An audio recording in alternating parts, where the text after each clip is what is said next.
தேதி குறிச்சு பத்திரிக்கை அடிச்சாதான் நான் நிம்மதியா இருப்பேன்.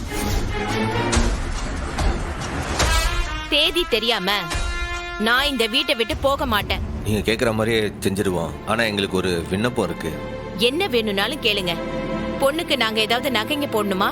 சேச்சே, அதெல்லாம் ஒண்ணும் இல்ல மேடம். என் மூத்த தங்கச்சிக்கும் இப்பதான் வரம் ஒண்ணு அமைஞ்சு வந்திருக்கு.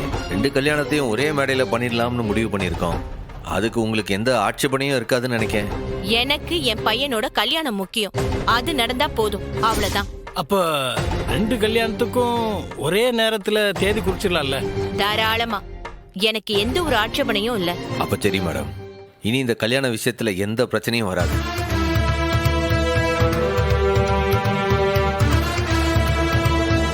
எல்லா பிரச்சனையும் கல்யாணம் முடிஞ்சதுக்கு அப்புறம் தாண்டா ஆரம்பிக்க போகுது.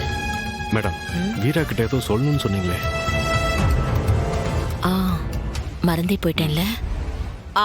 மருமகளே வீரா, அடுத்த முகூர்த்தத்திலேயே கல்யாணத்தை வச்சே ஆகணும். நாள் ரொம்ப கம்மியா இருக்கு. அதனால கல்யாணம் வரைக்கும் நீ லீவ் எடுத்துக்கோ. நான் ரத்னம் கிட்ட சொல்லிடுறேன், அவரு அப்ரூவல் பண்ணிடுவாரு. அதெல்லாம் எதுக்கு மேடம்? கல்யாணம் பாட்டுக்கு கல்யாணம், வேலை பாட்டுக்கு வேலை. கல்யாணத்துக்கு 2 நாள் முன்னாடி வரைக்கும் வேலைக்கு போலான்னு இருக்கேன் மேடம். பாத்தியா, இன்னும் நீ என்ன ஒதுக்கியே வச்சிருக்க. நான் என்ன பண்ண மேடம்? மேடம்னே கூப்பிடுறீங்களே, அது நல்லாவா இருக்கு வீரா? வீரா, கல்யாணமே நிச்சயம் ஆயிடுச்சு. அதிகபட்சம் இன்னும் 1 வாரத்துல உன் கழுத்துல தாலியே ஏற போகுது. இனிமே நீ என்ன அத்தைன்னு தான் கூப்பிடணும். அது சட்டுன்னு வரமாட்டேங்குதுமா ஆண்டி.